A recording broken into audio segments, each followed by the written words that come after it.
Warning: all views expressed in this video are from the creator and do not represent the opinions of any other company or individual.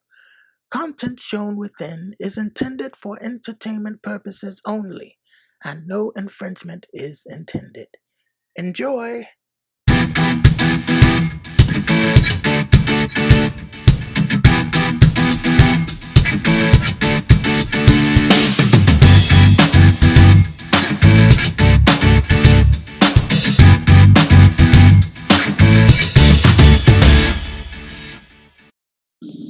Hey there, this is Perch, and I want to talk a little bit about marketing. In this case, marketing from the store. So, to kind of paint a picture a little bit of comic shops and how they stand out. So let me talk about business in general. So, if you're going to open up a brick and mortar retail business and you're going to have a storefront, then your lifeblood is, of course, driving customers to your store somehow and selling them goods and them returning. You want to set up repeat business because there's such a thing as customer acquisition, and basically that just means the amount of money, time, and effort it's going to take to acquire a customer, meaning when somebody's ready to spend money with you. And smart businesses work to acquire customers and repeat customers so they don't have to continuously acquire new customers to keep the revenue strong. And poor businesses take kind of they value a one time sale, and then they're always in the rat race of having to find customers. And that's why, when we talk about things like pull boxes or subscriptions and how valuable they are, that's what we're talking about. So, um, so customer acquisition, and how do you do it? Well, hopefully you got a shop that has a natural product that people want to buy. So, if you've heard the expression, selling it's easy to sell water in a desert. It means there's people who are thirsty. They're struggling and they need water, and you have water, and therefore your good, your thing to sell is a required good. And that's, as a business owner, that's kind of where you want to be, of course, because that makes it a little easier to market and sell and convince people to buy your products. Now, obviously, comics are not a required good like water. It's not essential to live, and it has not passed the threshold to you have to have it. So some games kind of get that way. For a while, Sony kind of pitches Spider-Man, the new game that came out for the PS4. It's an exclusive, as a must-have. It's an immersive game. It's huge, and if you're a gamer, you're missing out if you don't have this game. So it's obviously, again, it's not a required good, but it's kind of, it's essential. If you're a gamer, they were marketing it as essential. And then not every gamer is going to buy Spider-Man, but you can get products like that. And that's where comics try and fit. And when Marvel or DC runs an event and they do advertising for that event, like, the Marvel universe will never be the same again after this event. You gotta buy, or you'll never be the same. That's what they're kind of saying, that it's too big to fail, it's too big to miss out on. You've got to be a part of it. Unfortunately, the publishers have gone to the well with that a few too many times, so their credibility is pretty low. People don't believe that you've got to have it anymore, and comics have kind of slipped back to where they were, I would say, in the '80s, where the ones that sold on faith and sold on loyalty to the customers. The customers liked the story, they liked the creator, they were invested in it. And every now and then something would happen, like, the Mutant Massacre was sort of advertised. There were posters. There's a bit that went to the stores, but not anything like today. There were no big kind of, if you do not see this, you are missing the most major event ever in the history of comics. There's no kind of overblown marketing like that. It was something that went out, and as a result, there was demand, and the comic sells out, and then the back issue market is strong, and that's how the comics taught the readers and the buyers that there were can't miss moments that were going to happen. Here's a better example for today. So one of the reasons why Saga is so popular and does so well is because it basically gives readers big moments on a regular basis. Not every issue has a giant moment cliffhanger, but many do. And so readers have come to expect, if they buy in and if they stay loyal, that they're going to get big moments. They're going to get, must see, can't miss moments for that title. Another way to put it is, and I think this was Jim Shooter, I think it was in Jim Shooter's era, where there's a comment that came out, I believe from him, maybe wrong, that said, we need to generate a concern in our readers that they cannot miss an issue. That if there is no fill-in issue, there is no filler, missable issue, that if they miss a single issue, not only will it break their collector run, but there's going to be little gems in there, and they're going to regret ever missing an issue. There shouldn't be the feeling of a filler issue, and I think that that's wise. I don't think that's the most novel, sentiment in the world. I do think that comics, a little bit like television, have moved into filler episodes or missable episodes.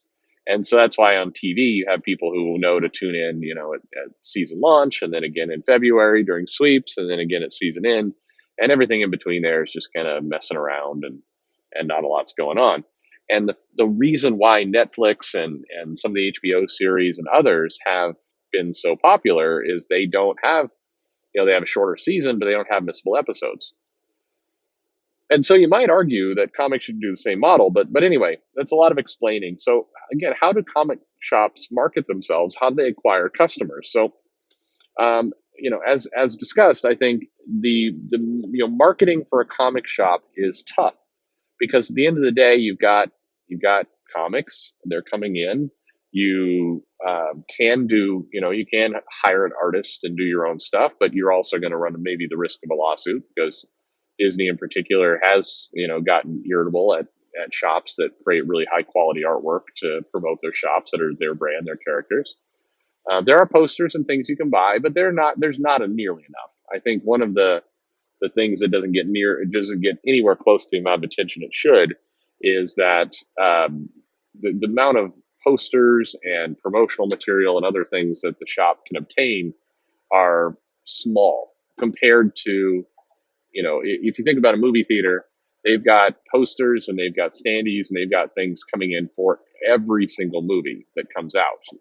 Now, obviously, that's a higher ticket item, but if you put it in perspective that way, and if you think even, if you're old enough to remember old Blockbuster Video, when new videos came out, there were posters or standees or promotional items, not for every video, but for a lot of the releases. And there was a constant flood of new material that would keep windows fresh and keep the store feeling like something new is going on. Part of good marketing, again, is generating that there's something new happening and you need to be a part of it kind of feeling. And one of the ways you do that is with collateral. So the other thing a store can do, of course, is to reach out and find ways to connect with the community. That's easier said than done, depending on where your store is, and takes a lot of work. I mean, a lot more. Running a store and just being in the store is not throwing off crazy profits. So being able to also have a full time job going out into the community is a tough ask, and so that's sometimes where people have to donate time, or that's where spouses and relatives come in to kind of help. But there are things you can do. One of those things, you can go to the schools. You can donate some comics that aren't selling well to the school and try and create a little market for yourself there. You can connect with theaters in the area, so when a superhero movie comes out, you are there with a little event of your own. Maybe throw a little party. The problem with marketing, or one of the big issues that comic shops face, is that there's a real tangled mess of restrictions and things around what they can do, and it's made a lot of comic shops very timid. And it's kind of, in business they call people who can do a lot of different things unicorns. It's just that person is a unicorn, which means it's a mythical, can't ever find this person because they're so unique. And if you think about a small business owner who has enough personal funding that they're not in constant state of financial panic, and they're a savvy business person, and they're good at customer experience and customer service, and they're creative and can actually think of creative campaigns and other things. Um, that's right there. You're at kind of a unicorn territory. That's a lot for a small business owner to do. And if you got all those skills, you probably are asking yourself, why would you apply those skills to comic books when there's several other retail opportunities, even franchises, that would make you more money? So in addition to all those, you also have to have an undying passion for comics. And if you have a passion for comics, you probably don't have all of those other elements. Not to knock comic fans, but again, it's comics. I believe is a not a lifestyle, but it's a commitment. It's in your. I'll get a little touchy feely here for a moment. It's a commitment in your heart, a commitment in your soul to care about these characters and invest in this ever living story. And I mean, can you think any of you? Can you think of a medium where there's 60 years, sometimes more, of history of comics? There's thousands and thousands of pages. If you sat down and you said, I am going to get up to speed on the X-Men, all of it, everything that ever touched it, tied into it, everything, you'd be sitting in a room for a year. And I mean, just an amazing amount of content. What other industry has to? I mean, television doesn't come close to that. In terms of there's some shows with some longevity, but we're talking 30-minute, maybe 1 hour shows. I mean, The Simpsons on its best day doesn't come close to matching the kind of content that comics has. The World Wrestling Federation or World Wrestling Entertainment. Sorry, that is me showing my age. They brag about we've got multiple hours of shows and ongoing storylines. For years now, for again 30, 40 years. I mean, obviously the WWE goes back to 100 years in various territories, but these stories in comics are so unique and so special, and there's so much to do there that you get back to a comic shop owner. The people who are opening up shops, most of them are tied into that passion. They're people who have a commitment and a love. They're not business people who came in and said, "Yeah, I'm looking to invest some money somewhere, and why not comics?" And frankly, with the attention that superhero movies and pop culture and Funko and the whole properties like that, it's a little bit surprising that you don't see some just hardened business people coming in and saying, "I'm going to create the franchise comic shop with all the pop culture elements. I'm going to bring it all together and just have that as a template." Certainly, the overall pop culture interest is there, but again, there's more upside in other ventures. So if you're a comic shop owner, you've got a big passion for the comics, but from a marketing perspective, it's really hard to know what to do. You're stuck with a lot of very conflicting requirements. You've got a lot of different lessons, and you're being told different things. And one day, and this is one of the big struggles people have had with DC in particular over the years, is one month you're being told, yeah, you go ahead and put Batman up on your window, and if you want to hire a window painter, go ahead and do that. And then a couple months later, you get a letter saying you can't do that, or you get somebody from Diamond reporting you to the publisher. I mean, it's very hard to know how to move forward. And probably the most true thing about marketing is consistency. It's being able to have a message, tell it well, tell it over and over and over until it's just beaten into your customers' heads and it's refined. And when you have an industry that is in ever change, it's hard to do that. And that's why I've said in podcasts and things in the past and live streams that marketing to me is the biggest missing element. Well, that and probably the distributor and how that operates. But marketing is an area where if the publishers wanted to do nothing else, they keep the same relaunches, same creative team, same everything else, but they put real muscle and real effort into providing marketing kits and real material for shops, that would move the needle like nothing else. For well, I mean, yeah, I'm going to stick with that. Like nothing else. Certainly, you hire all the best talent in the world, and you get, all the best legendary artists on books, and you cut the price in half and you increase the margin to the comic shop to 80%. And yeah, that would be great. That's a unicorn. That's me in fantasy time. But being realistic, things that could be done today, things that are simple, things where all the assets are there, and things where both Disney and Time Warner, I mean, you think of these parent companies, they're masters at marketing. I mean, God, there are books and classes on the Disney way of how Disney is just epic at milking every dollar out of a property, and just the Disney machine. It's a joke. It's powerful. It's a joke.